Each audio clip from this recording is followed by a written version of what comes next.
In this week's Parsha, we read about the devastating incident in which the spies went into the land of Canaan, went into Israel, and perceived that it would be too difficult for them to overcome the challenges that lay ahead.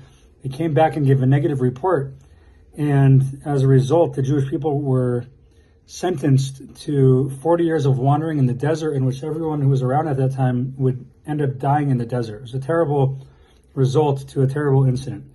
And the question that's often asked is, what was so bad about what they did? At the end of the day, they simply went on a scouting mission and they reported back what they saw. What was so terrible about what they did? And there's a few approaches that I heard actually from my Rabbi, from my rabbis in Israel, who are currently in Israel. And one of my rabbis, Rabbi David Miller, quoted the Alshich, who says that the verse says a little bit later how their children, the children of these people in the desert, would go into Israel because unlike their parents, they did not despise the land, and they would therefore merit to, and they would come to know the land. The Alshich describes that the children, unlike the parents who despise the land, the children would recognize its value and they would love the land. We know that knowledge, yediyah, to know something is to love it, and they would come to love and appreciate the land and to greatly value it.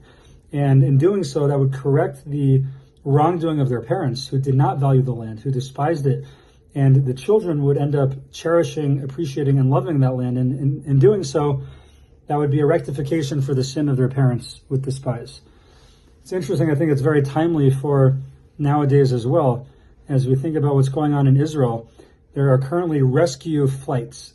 El Al has chartered rescue flights. Now, not to rescue people from the war zone to bring them back to America, but to bring Israelis back from outside of Israel into Israel. There's 150,000 Israelis actively trying to get back home to Israel. That is a people who loves the land. They cherish the land. They value the land. It's a very beautiful thing to see how all of us, I think, would really like to be in Israel at this moment with our brothers and sisters who are facing missile attacks daily, whose lives are so greatly uprooted.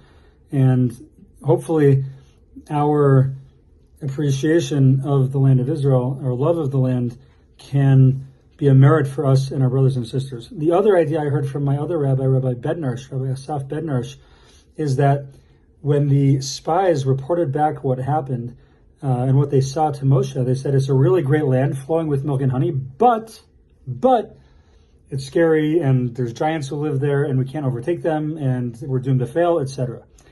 So the problem is that the spies started out with something very good, and then there was a but, and then they said the negative and why it would not be a good idea. My rabbi pointed out that it depends, what we would put on each side of that but. They chose to put, the positive at the beginning, and then say, but we can't do it for the following reason. On the other hand, if they would have just said, it's a difficult land because there's, a lot of people there who are very strong and mighty, but it's a beautiful land flowing with milk and honey, and we should do it, then everything would have worked out beautifully. And so much in life is just a matter of our perspective. What are we choosing to focus on? Right now as well, I think this is very timely, right? There's different things going on, right? Is our attitude right now with Israel, it's really impressive how Israel has gone into Iran and caught them off guard, but we're getting all these ballistic missiles, which is greatly uprooting the lives of our brothers and sisters in Israel at great risk and danger to themselves, and therefore, woe unto us. Is that our approach? Or is the approach, the missiles are difficult that we have to run away from and hide from, but we are living in a time of open miracles, of miracles of biblical proportion. And therefore, yes, there's challenges in what we face, but the future ahead is so bright, and the brilliance that God is shining in us right now with the miracles he's showing us is so tremendous and awe-inspiring that will be what we focus on.